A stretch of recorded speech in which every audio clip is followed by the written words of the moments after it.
വ്യക്തമായ കാര്യം അവരുടെ അയൽവാസികളൊക്കെ പറയുന്നത് എങ്ങനെയാണെന്നുള്ളത് വായിക്കാം. സത്യമാണ്, സംഭവം നടന്നിട്ട് ഇപ്പോൾ 2 ദിവസമായി ഈ ഒളിച്ചോട്ടം നടന്നിട്ട് എന്നുള്ളതാണ്. അവൾ പന്തളം പൂഴിക്കാട് സ്വദേശിയായ അനൂപ് എന്ന ബസ് ഡ്രൈവർക്കൊപ്പമാണ് പോയത്, ഒളിച്ചോടിയത്. ബസ് ഡ്രൈവർക്ക്, പന്തളം സ്വദേശിയായ അനൂപ് എന്ന് പറയുന്ന ബസ് ഡ്രൈവർക്കൊപ്പമാണ് ഒളിച്ചോടിയത്. നൂർനാട് പോലീസ് സ്റ്റേഷനിൽ 2 പേരും വിളിച്ചിട്ടുണ്ട്. വിളിച്ചപ്പോ അവള് ആ പെങ്കൊച്ചു മേഘ പറഞ്ഞത് അനൂപിന്റെ മറ്റേ ഇപ്പൊ പുതിയ ഒരു വിഷയം എന്ന നിലയ്ക്ക് ഒരു യൂട്യൂബറും നടനുമായ അഖിൽ NRDയുടെ ഭാര്യ ഒളിച്ചോടി. സത്യത്തിൽ ഞെട്ടിപ്പിക്കുന്നൊരു സംഗതി തന്നെയാണ്. പൊന്നു സഹോദരന്മാരെ, സഹോദരിമാരെ, എന്തു പ്രതീക്ഷയിലാണ് യഥാർത്ഥത്തിൽ ഈ പറയുന്ന ഈ പറയുന്ന എന്താ പറയുക, അഖിൽ കല്യാണം കഴിക്കുമ്പോൾ കല്യാണം എന്ന് പറയുന്നത് എന്ത് തന്നെ ആയാലും അല്ലേ വല്ലാത്തൊരു ആഹ്ലാദമുള്ള സംഗതിയാണ്. വളരെ സന്തോഷം അല്ലേ ഒരു മനുഷ്യനെ സംബന്ധിച്ച്. അയാൾക്ക് ഒരു കല്യാണം എന്ന് പറയുന്നത് അല്ലേ ഒരു നല്ല മനുഷ്യർക്ക്, പ്രധാന തമ്മാടികളായ ആളുകളെ സംബന്ധിച്ച് എന്ത് വിവാഹത്തിന് എന്ത് പരിശുദ്ധി അല്ലേ. കാരണം എന്താ വെച്ചാൽ അവർക്ക് വേശ്യാലയത്തിലോ മറ്റു അന്യ സ്ത്രീകളിലോ ഒക്കെ പോയാൽ കിട്ടാവുന്നത് മാത്രമല്ലേ വിവാഹ ജീവിതം എന്ന് ചിന്തിക്കുന്ന ഒരു കാലഘട്ടത്തിലാണ് നമ്മൾ ജീവിക്കുന്നത്. അത് ഒരു തമാശക്കാരനായ ഒരാൾ പറയുന്നുണ്ട്.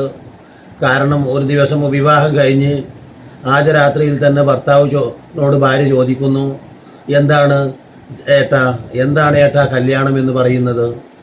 അപ്പോൾ സ്വാഭാവികമായിട്ടും നമ്മളിപ്പോൾ പരസ്പരമുള്ള ഈ കാട്ടിലൊക്കെ തന്നെയാണ് കല്യാണം. അപ്പോൾ അവൾ പറയുന്നുണ്ട്, ഞാൻ എത്ര പോരം പ്രാവശ്യമാണ് കല്യാണിച്ചിട്ടുള്ളത് എന്ന് പറയാണ്. അപ്പോൾ എന്ന് പറഞ്ഞാൽ ഈ പരിശുദ്ധമായ അല്ലേ, നിങ്ങളൊന്ന് ആലോചിച്ച് നോക്കും, പരിശുദ്ധമായ ഒരു കർമ്മം ഏത് മതവിശ്വാസിയായാലും ഒരു കുടുംബസങ്കല്പം അല്ലേ, കുട്ടികൾ, കുടുംബം, അച്ഛൻ, അമ്മ, ഇങ്ങനെ ഈ സമൂഹം നിലനിൽക്കുന്നത് ആ ഒരു സിസ്റ്റത്തിലാണ്. കേവലം നമുക്ക് വികാരം വരിക, നമ്മൾ എന്താ പറയുക, കക്കൂസിൽ പോകണമെന്ന് തോന്നുക, അപ്പോൾ ബാത്റൂമിൽ പോകുന്നത് പോലെ, മൂത്രമൊഴിക്കാൻ തോന്നുമ്പോൾ മൂത്രമൊഴിക്കുന്നത് പോലെ അല്ലേ, ഭക്ഷണം കഴിക്കാൻ ഓർഡറിൽ പോകുന്നത് പോലെ അല്ലേ, മദ്യപിക്കാൻ ഇപ്പോൾ ചാരായ ഷാപ്പ് മറ്റു മറിച്ചൊക്കെയാണ് വേറെ. അതോടൊപ്പം തന്നെ വൈകാരികത വരുമ്പോൾ വേശ്യാലയത്തിൽ പോവുക എന്നത് അത് പറ്റുമോ യഥാർത്ഥത്തിൽ? അത് ഒരു കുടുംബ സിസ്റ്റത്തിന് എതിർപ്പല്ല.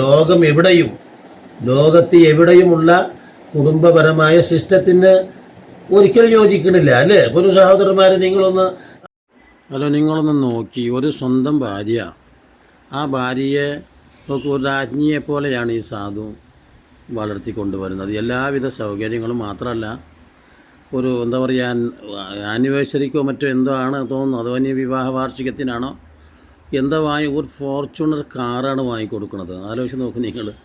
എന്നിട്ട് അതിനോടൊന്നും യാതൊരു തരത്തിലുള്ള പ്രതിബദ്ധതയോ ആത്മാർത്ഥതയോ ഒന്നും തന്നെ ഇല്ലാത്ത ഒരു സ്ത്രീയായി മാറുന്നു. പക്ഷേ ആ സ്ത്രീയെ പല വ്ളോഗർമാരും ന്യായീകരിക്കുന്നുണ്ട്. ആ സ്ത്രീയുടെ പക്ഷത്തല്ല തെറ്റ്, 100% തെറ്റും ഈ പറയുന്ന ഭർത്താവിൻ്റെ അടുക്കലാണെന്ന് പറയുന്നു. ആലോചിച്ച് നോക്കൂ, നമ്മുടെ മകളെ കെട്ടിച്ചയക്കുന്നത് അല്ലേ, നമുക്ക് ഒരു അച്ഛനും അമ്മക്കും അല്ലെങ്കിൽ ഒരു വാപ്പാക്കും ഉമ്മാക്കും ഒരു മകളുണ്ടായിക്കഴിഞ്ഞാൽ പിന്നെ അവൾക്ക് നമ്മൾ എപ്പോഴും ബേജാറോടുകൂടെയാണ്. അവൾക്ക് നല്ലൊരു ഭാവി ഉണ്ടാവണം അല്ലേ, ഒരു പുതിയാപ്പളനെ തേടണം, വരനെ തേടണം, യോജിച്ച രീതിയിൽ അല്ലേ. ഇതൊന്നും വേണ്ട ഇവർക്ക് സ്വാഭാവികമായിട്ടും ഒരു ചാറ്റിലൂടെ ആണ് യഥാർത്ഥത്തിൽ ഈ അഖിൽ NRD ഈ പറയുന്ന എന്താ പറയുക മേഘയുമായിട്ട് പരിചയത്തിലാവുന്ന ഒരു മിസ്ഡ് കോളിലോ ചാറ്റിലൂടെയാണെന്നൊക്കെ പറയുന്നുണ്ട്.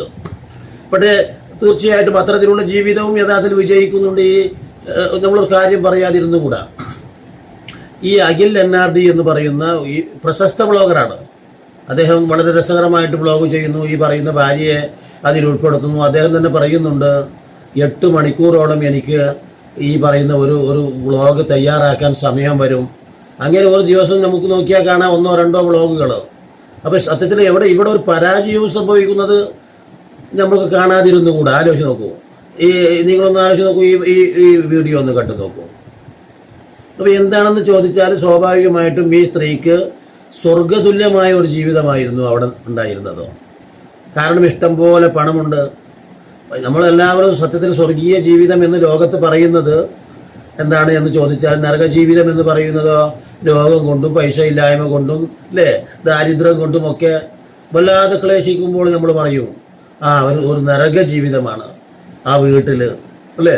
ഇപ്പുറത്തോ ഇഷ്ടംപോലെ പണം. ഇപ്പോൾ കഴിഞ്ഞ അവർ എല്ലാവരും അറിയുന്ന സംഗതിയാണ്, ഇപ്പം ഞാൻ പറയേണ്ട ആവശ്യമില്ല. വിവാഹ വാർഷികത്തിനോ മറ്റോ സമ്മാനമായിട്ട് ഈ പറയുന്ന അഖില് ഭാര്യയ്ക്ക് സ്നേഹ സമ്മാനം കൊടുത്തത് ഒരു ഫോർച്യൂണർ കാറൊക്കെയാണ്. അതൊന്നും അവർക്ക് പ്രശ്നമല്ല. ഇഷ്ടപ്രകാരം പൈസയുണ്ട്. ആലോചിച്ച് നോക്കും, നമ്മൾ കാണേണ്ട ഒരു സംഗതിയാണ്. എന്നിട്ട് എവിടെയാണ് ഇതിൻ്റെ പ്രശ്നം ആലോചിച്ച് നോക്കൂ. ഒരു കാര്യം പറയാതിരുന്നു കൂടാ. തീർച്ചയായിട്ടും എല്ലാവരും ശ്രദ്ധിക്കേണ്ട ഒരു കാര്യമാണ്. ഈ 8-16 മണിക്കൂർ യഥാർത്ഥത്തിൽ ഈ പറയുന്ന, എനിക്ക് തോന്നുന്നു സ്വസ്ഥമായിട്ട് നമ്മളൊക്കെ അല്ലേ ഒരു 16 മണിക്കൂറൊക്കെ നമ്മൾ ഉപയോഗപ്പെടുത്തുമ്പോൾ നമ്മുടെ ഭാര്യയെ സന്തോഷിപ്പിക്കാനും സുഖിപ്പിക്കാനും ഒക്കെ നമ്മൾ മറന്നു പോകുന്നുണ്ട്.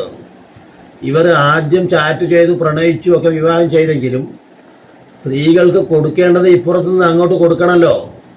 ഞാൻ നേരത്തെ പറഞ്ഞതുപോലെ, കാരണം ഇവൾക്ക് വേറെ ഒരു പറയുന്നത് പോലെ വികാരം തീർക്കാൻ വേറൊരു സ്ഥലത്ത് ചെല്ലാൻ പറ്റുമോ?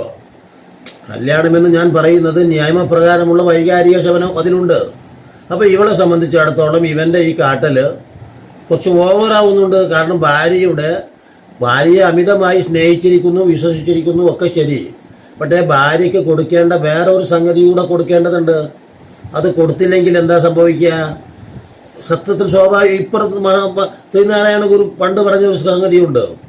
മഹാത്മജി ശ്രീനാരായണ ഗുരുവിനെ സന്ദർശിച്ചു കൊണ്ട് പറയുന്ന വാക്കുണ്ട്, അല്ല ഗുരുജി, നമ്മുടെ ആളുകളൊക്കെ അഥവാ ഹിന്ദുക്കളൊക്കെ അപ്പുറത്ത് ഇസ്ലാമിലേക്കും ക്രിസ്ത്യാനിറ്റിയിലേക്കും പോകണങ്ങളൊന്ന് പറയണം. അവരങ്ങനെ എന്തിനാണ് ഇങ്ങനെ പോണത് എന്ന്. അപ്പോൾ അദ്ദേഹം പറഞ്ഞു, ഇവിടുന്ന് കിട്ടാത്തത് അവിടെ നിന്ന് കിട്ടുന്നു എന്ന് ആളുകൾക്ക് തോന്നുന്നു. അപ്പോൾ എന്ന് പറഞ്ഞാൽ ഒരു കുടുംബ സങ്കല്പ സിസ്റ്റത്തിന് എതിരാണെങ്കിൽ പോലും തികച്ചും തനിക്ക് അങ്ങനെ ചാടിപ്പോയിട്ട് ഈ പറയുന്ന സുഖം ഇവിടുന്ന് കിട്ടാത്തതിന് വേണ്ടി അവൾ അവിടേക്ക് പോകുമ്പോൾ ഉണ്ടാകുന്ന ഒരവസ്ഥ നിങ്ങൾ കണ്ടു നോക്കൂ. ഇപ്പോൾ സാധാരണ രീതിയിൽ ഒരു ഭാര്യ അല്ലേ ആ ഭർത്താവിനോടൊപ്പം അല്ലെ എല്ലാ ഉള്ളതിലും ഇല്ലാത്തതിലും ഒക്കെ സഹിച്ച് ജീവിക്കുന്നു. നമ്മൾ കണ്ടിട്ടില്ലേ? ചെറിയ രീതിയിൽ നമ്മളെ തമിഴന്മാരുടെയൊക്കെ ജീവിതം നമ്മൾ കണ്ടിട്ടുണ്ടെങ്കിൽ അത്ഭുതം തോന്നും. 5-6 കുട്ടികളുമായിട്ട് ആ ഇണകൾ എത്ര പൊരുത്തത്തോടെയാണ് ജീവിക്കുന്നത് അല്ലേ? എങ്ങനെയാണ് അങ്ങനെ പൊരുത്തം, എങ്ങനെയാണ് ഈ അവർക്ക് ഇത്തരത്തിലുള്ള സന്തോഷകരമായിട്ട് ജീവിക്കാൻ കഴിയുന്നത്? ഒരു രാജാവ് പറയുന്നുണ്ട്, എനിക്ക് കൊട്ടാരത്തിൽ കഴിയുന്നവരോടല്ല അസൂയ, ഇത്തരത്തിലുള്ള കുടിലുകളിൽ കഴിയുന്നവരാണ്. പക്ഷേ അതിന് എല്ലാം അറിഞ്ഞുകൊണ്ട് അതാണ് സന്തോഷം. അപ്പോൾ ഈ സ്ത്രീക്ക് സ്വാഭാവികമായിട്ടും സെക്സ് എന്ന് പറയുന്ന ഒരു സംഭവം മനുഷ്യർക്ക് ദൈവികമായിട്ട് നൈസർഗികമായിട്ടുള്ളതാണ്. അപ്പോൾ അത് കുറച്ചൊക്കെ ശ്രദ്ധിക്കണം. അതുകൊണ്ടായിരിക്കുമല്ലോ യഥാർത്ഥത്തിൽ ഈ മനുഷ്യൻ്റെ വൈകാരികത അവനുണ്ടാകുന്നത്. ഞാൻ നേരത്തെ പറഞ്ഞതുപോലെ എല്ലാം മനുഷ്യ ശരീരത്തിന് ചില ഉൾവിളികൾ ഉള്ളതുപോലെ തന്നെ വൈകാരികത വരും. ആരെങ്കിലും ഒന്നും പറയാതിരുന്നിട്ടൊന്നും കാര്യമില്ല, മനസ്സിലായ? അപ്പോൾ ഒരു പ്രായം വരുമ്പോൾ അല്ലെ സ്വാഭാവികമായിട്ടും അവരെ കല്യാണം ചെയ്തയക്കും അല്ലേ? ഇപ്പം എന്താ ഇവിടെ ചെയ്തിട്ടുള്ളത്? അപ്പോൾ ഭാര്യ ഭർത്താവിനോടൊപ്പം ജീവിക്കുമ്പോൾ അതാണ് നമ്മൾ കാണേണ്ട ഒരു സംഗതി. ആലോചിച്ച് നോക്കൂ, ആ ഭർത്താവിനോടൊപ്പം ജീവിക്കുമ്പോൾ എത്ര വലിയ ഉടുപ്പിട്ട് നടന്നാലും അല്ലെ, ഏറ്റവും വലിയ കാഞ്ചീപുരം സാരി ഞാൻ നിനക്ക് കൊണ്ടുവന്നിട്ടുണ്ട് എന്ന് ഭർത്താവ് പറഞ്ഞാലും അതിലൊന്നും സന്തുഷ്ടയല്ല. ഒരു വിരുന്നിന് പോകണമെങ്കിൽ, ഒരു കല്യാണത്തിന് പോകണമെങ്കിൽ, മരിച്ചിടത്ത് പോകണമെങ്കിൽ, അതുപോലെ ഒട്ടേറെ പരിപാടി, ഒരു ഒരു വേറെ എന്തെങ്കിലും സൽക്കാരത്തിന് പോകണമെങ്കിൽ, ഉത്സവത്തിന് പോകണമെങ്കിലൊക്കെ ഈ സ്വന്തം ഭാര്യയ്ക്ക് എത്രയെത്ര ഡിമാൻഡുകളുണ്ട്. കാരണം ഇന്നെ വസ്ത്രം വേണം, അതല്ലേ? അങ്ങനെ നിങ്ങൾ കണ്ടില്ലേ, എനിക്ക് അത് പോരാ, ഇത് പോരാ, മറ്റത് പോരാ, മറിച്ചത് പോരാ, അല്ലേ? ഈ അന്യായമായ അവിഹിതം നടന്നപ്പോഴോ ഇവൾക്ക് ഒന്നും വേണ്ട, മറിച്ച് ഇട്ട വേഷത്തിലാണ് ഈ പറയുന്ന ഓടിപ്പോകുന്നത്. അവിടെ ഒരു നിബന്ധനയുമില്ല. കാരണം കാഞ്ചീപുരം സാരി വേണ്ട, പട്ടു സാരി വേണ്ട, അതോടൊപ്പം തന്നെ വലിയ ഉടയാടകൾ വേണ്ട. പക്ഷേ അവിടെ വേറൊരു കാര്യം ചെയ്തു. ആ ദൃശ്യം നിങ്ങളൊന്ന് കണ്ടു നോക്കൂ. എന്തപ്പോൾ ആ ദൃശ്യത്തിൽ കാണുന്നത്? ഇവള് അമിതമായിട്ട് കുറേ സാധനങ്ങളൊക്കെ വാരി വലിച്ച് വലിയ രീതിയിൽ ഇവരുടെ ശരീരത്തിലൊക്കെ വെച്ച് അവിടെ ഇവിടെയൊക്കെ വെച്ച് കെട്ടിയതുപോലെ വേണ്ടപ്പെട്ട സ്വർണ്ണാഭരണങ്ങളും പണവും ഒക്കെ നന്നായിട്ട് ഇവൻ്റെ അടുത്ത് ഇഷ്ടം പോലെ പണമുണ്ട്. ആ പണം അവൻ്റെ ATM വരെ ഇവളുടെ കയ്യിലാണെന്നാണ് കേൾക്കുന്നത്. 10-15 ATMകളുണ്ട്. അതൊക്കെ കൈകാര്യം ചെയ്യുന്നത് ഈ സ്ത്രീയാണ്. കാരണം അതിൻ്റെ രഹസ്യ കോഡും കാര്യങ്ങളൊക്കെ അവൾ തന്നെ. എന്ന് പറഞ്ഞാൽ ഒരു രാജ്ഞിയെപ്പോലെയാണ് അവൾ കഴിഞ്ഞുകൊണ്ടിരിക്കുന്നതെന്ന് എല്ലാവരും അറിയുന്നു. മാത്രമല്ല, ഞാൻ പറഞ്ഞില്ലേ, എത്ര 5 മില്യണോളം വരുന്ന, നോക്കൂ, 5 ലക്ഷത്തോളം വരുന്ന ഫോളോവേഴ്സുമായിട്ട് അല്ലേ ഉള്ള യൂട്യൂബ്, ഓരോ യൂട്യൂബിനും വലിയ റീച്ച്. നോക്കൂ, നമ്മളുടെയൊക്കെ പോലെ നിസ്സാര യൂട്യൂബല്ല. ആളുകൾ എന്നെ കളിയാക്കാറുണ്ട്, എടോ എന്ത് ഉണക്ക യൂട്യൂബ് എന്ന് പരിഹസിക്കാറുണ്ട്. അത് സത്യമാണ്. നമ്മൾക്കൊക്കെ ഒരു 300-200 വ്യൂസ് തന്നെ കിട്ടിയാൽ വലിയ കിട്ടലാണ്. ഇവരെ സംബന്ധിച്ചിടത്തോളം ഓരോ വ്ളോഗുകൾക്കും 200K 300K. അപ്പോൾ 3-4 വീഡിയോ ആണ് സ്ഥിരമായിട്ട് ചെയ്തുകൊണ്ടിരിക്കുമ്പോൾ അവർക്ക് 3 ലക്ഷം ഉറുപ്പിക 4 ലക്ഷം ഉറുപ്പികയൊക്കെ യൂട്യൂബിൽ നിന്ന് വരുന്ന വേറെയും പണികളുണ്ട്. പക്ഷേ അവിടെ സമ്പത്ത് കൊണ്ട് മാത്രം സ്ത്രീകൾ തൃപ്തിപ്പെടുന്നില്ല എന്ന ഒരു വലിയ ഒരു വലിയ സന്ദേശമാണ് യഥാർത്ഥത്തിൽ ഈ പറയുന്ന മേഘ എന്ന സ്ത്രീ ലോകത്തിന് മുമ്പിൽ കൊടുത്തത്. അതാണ് വികാരം ഒരു പ്രശ്നമാണ്. അപ്പോൾ ആ വികാരം തീർക്കുന്നതിന് വേണ്ടി അവിടെ മറ്റു കുടുംബ സിസ്റ്റം മറ്റൊന്നും തന്നെ അവർക്ക് വിഷയമേ അല്ല വകവെക്കുന്നേ ഇല്ല. കുട്ടികളെ അല്ല ഇട്ടിട്ട് ഓടുന്നത്.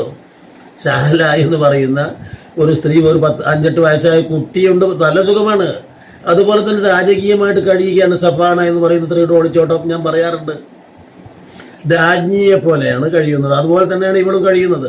അപ്പോൾ ഈ സുഖസൗകര്യമൊക്കെ ഏറിയപ്പോഴും ഇവരുടെ ഒരു കുറവ് എന്ന് പറയുന്നത് സെക്സ് എന്ന് പറയുന്നതിന് ഒരു കുറവുണ്ട്.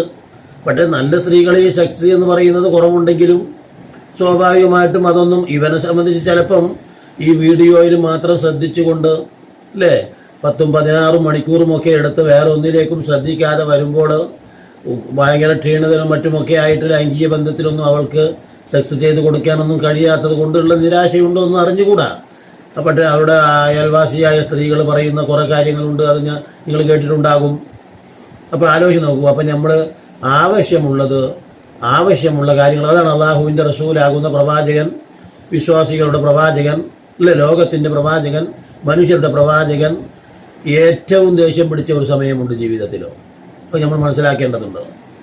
പ്രവാചകൻ ഏറ്റവും ദേഷ്യം പിടിക്കുക എന്ന് പറയുന്നത് എന്താണ്? ഇപ്പോൾ അത് ലാ തബാഹദു എന്ന് പറഞ്ഞ പ്രവാചകനാണ്. നിങ്ങൾ ആരോടും ദേഷ്യം പിടിക്കരുത്. പക്ഷേ ആ റസൂൽ ദേഷ്യം പിടിച്ചു. ഇവിടെ ഉസ്മാൻ ഇബ്നു അഫ്ഫാൻ എന്ന തൻ്റെ പ്രിയപ്പെട്ട, തന്നേക്കാൾ മുതിർന്ന, താൻ എപ്പോഴും ബഹുമാനിക്കുന്ന ആ ഷഹാബി ഹൗല എന്ന സ്ത്രീയെ വിവാഹം കഴിഞ്ഞതിന് ശേഷം ആ ഹൗല പ്രവാചക ഭാര്യയായ ആയിഷയോട് പറയുന്നുണ്ട്, എന്നെ കല്യാണം കഴിച്ചെന്ന് മാത്രമേ ഉള്ളൂ ഉസ്മാൻ, അതുകൊണ്ട് ഞാനിതാ ഇപ്പം എന്തിനു ജീവിക്കണം? ഒരു അലങ്കോലപ്പെട്ടാണ് മദീന പട്ടണത്തിൽ കണ്ടത്. അപ്പോൾ ചോദിച്ചപ്പോൾ പറഞ്ഞു, ഒരു ഭ്രാന്തിയെ പോലെയാണ് ഹൗലയെ കണ്ടത്. സുന്ദരിയായിരുന്നു. ഇവിടെ എന്താ, ഭർത്താവിന് തന്നെ വേണ്ട. കാരണം ഭർത്താവിന് ഏതു സമയത്തും ആരാധനാനിമഗ്നനാണ്. സുന്നത്ത് നമസ്കാരങ്ങളിലും മറ്റും മുഴുകി രാത്രി ഈ സ്ത്രീയുടെ ഒരു ദാഹമറിയാതെ അങ്ങനെ മുന്നോട്ട് പോയി. പ്രവാചകൻ വളരെ ദേഷ്യത്തോടെ ശാസിച്ചു, നിങ്ങൾക്ക് നിങ്ങളുടെ ശരീരത്തോടും ചില കടമകളുണ്ട്. നിങ്ങൾ വിവാഹം ചെയ്ത നിങ്ങളുടെ ഭാര്യയോടും നിങ്ങൾക്ക് ചില കടമകളുണ്ട് കേട്ടോ. അതിനെക്കുറിച്ച് അള്ളാഹു നിങ്ങളോട് ചോദിക്കുമ്പോൾ എന്ത് മറുപടി പറയും? അപ്പോൾ ഞാൻ പറഞ്ഞു വന്നത്, ഇത്തരത്തിൽ എല്ലാ സംഭവങ്ങളും നമ്മൾ കാണേണ്ടതുണ്ടെന്ന്. ഇനിയും നല്ല നല്ല വീഡിയോകളുമായി നിങ്ങളെ കണ്ടുമുട്ടുന്നത് വരെ നിങ്ങൾക്ക് നന്ദി.